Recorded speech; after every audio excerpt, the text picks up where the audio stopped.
Hi everybody and welcome to day 24, the last day of the Advent calendar. I am nervous and excited. I'm hoping this one will go well, but it might be the trickiest one because it's the last one. I have no idea. And we're gonna discover that together. So let's go. You look for what feels like an eternity in the panorama bar for something that you can open with the code. Then, of course, you inevitably stumble over the tiger rug head.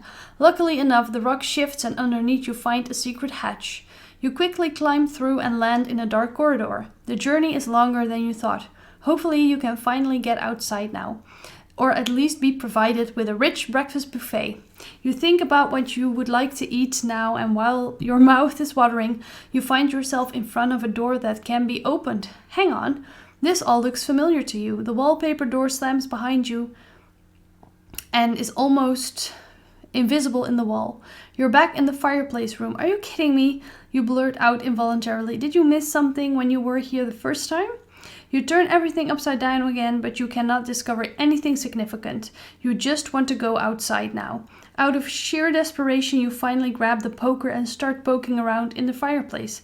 That's when you look up at the mantelpiece and see a note. Wait, that wasn't there last time. It reads, "Welcome back. You are so very close. Did you already check behind the fireplace?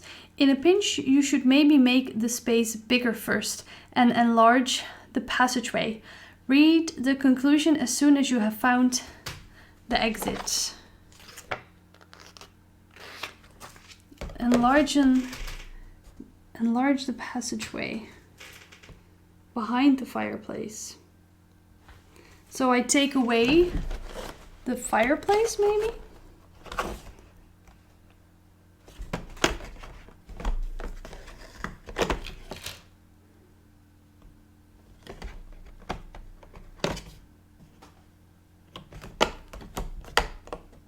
I want to go there.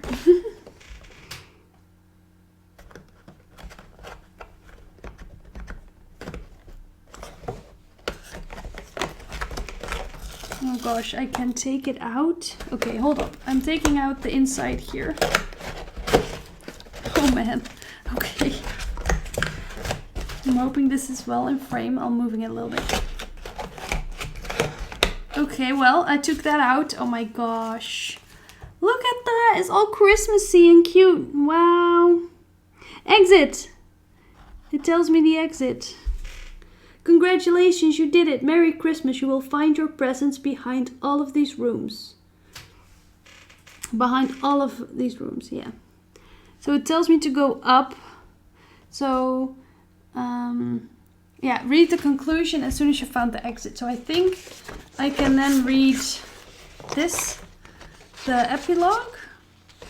It does give me a ladder up. So I feel like I should open that? Maybe not. We're gonna read this and see if it tells us what to do. Okay. You hang the poker back up and wonder how you could get out of here. Was that everything? Suddenly your whole body feels heavy and you sit down again on the large and very cozy sofa. You are slowly overcome by exhaustion. You stare into the flames and everything starts to blur. You just have to close your eyes for a moment. Silent night, holy night, soft music wakes you slowly from your slumber. You feel wonderfully rested and you open your eyes. It's very dim in the fireplace room. The fire has burned down, but instead candles are now shining all around you, bathing everything in a pleasant glow. While you slept, the Yeti must have decorated. All around you the room glitters and shines. Garlands of fir branches hang over you.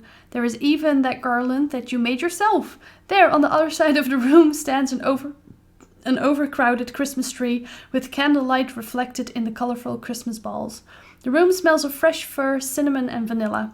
On the table is a plate of cookies and chocolate-covered gingerbread. A few steps later, you are there and grab them.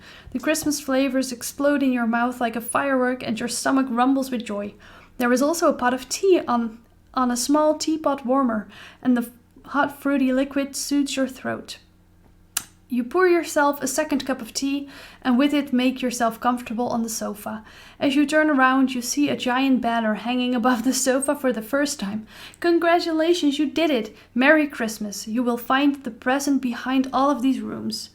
A wave of relief washes over you. You have actually finished playing the Yeti's escape room.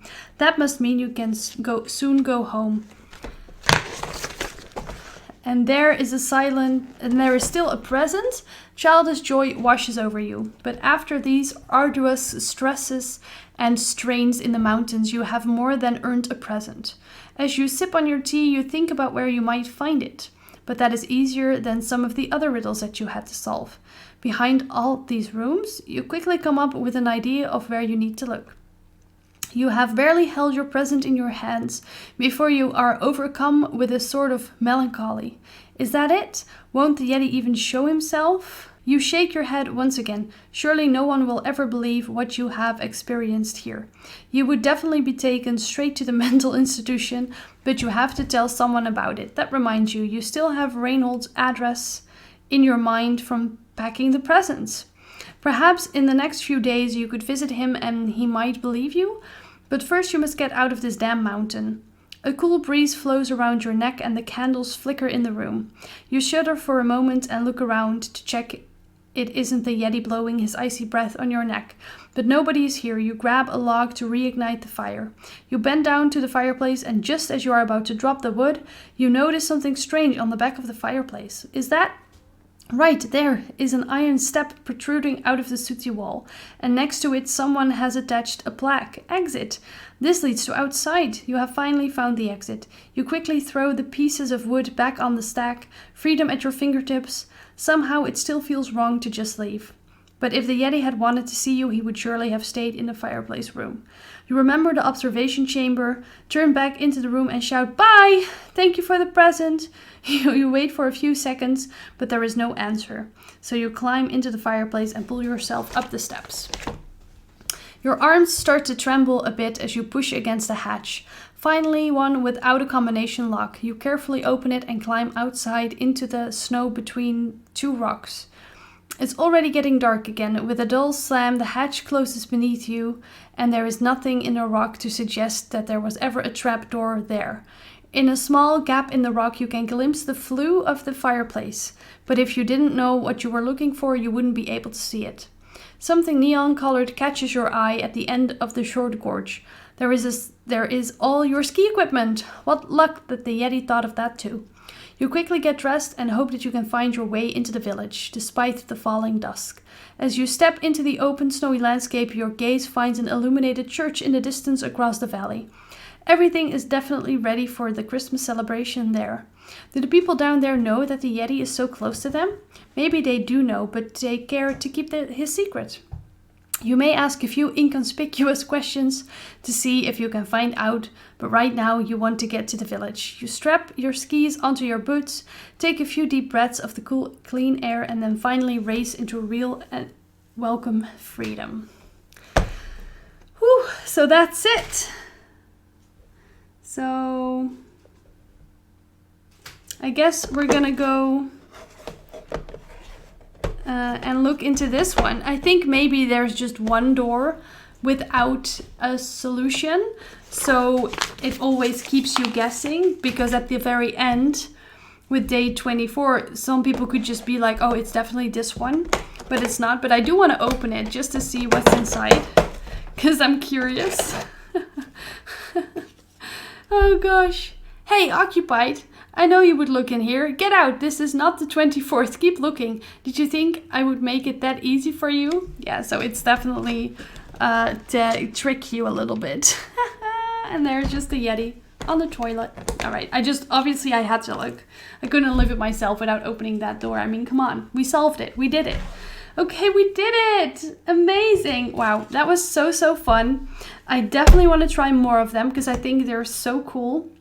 So last year, as I've said in the beginning of my first video, and I put it in the description of every video that I did, that my inspiration came from Boardgame Geek, where they do this every year. They have done this one, but I didn't know about that then. I saw it for the first time last Christmas, and they did one with the Golden Book.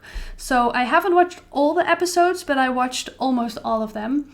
I'm pretty sure I wouldn't know those answers anymore if I would do it now. But I'll see if maybe next year I'll do that one or a different one. I don't know from which year this one is originally, and I'm not sure if they bring out a new one every year. But there are a couple out there, so there's like 3 or 4 different ones, I'm pretty sure. So we have plenty to go through, and I do think that if it's a newer one, it's not as fun for people because they want to do it themselves probably. But yeah, so this was very, very fun, and I'm excited. This was like a difficulty 2. So we could maybe do difficulty 3 next year if I'm able to have the time to do this again next year, which would be very fun. So we'll see. And anyways, I just want to thank everybody so much for watching and following along on this Christmas journey. It's been so fun, and Christmas is my favorite time of the year. And I just wanted to do something fun during the Christmas days. So I hope everybody has the most wonderful, wonderful Christmas and the most wonderful time with friends, with family. And for those who don't celebrate, I hope you still have maybe some time off from work and some lovely days spent with the people that you love the most, because that is what Christmas and this time of the year for me is all about. So thanks again for watching, and I'll see you guys again at some point with a new video. Bye!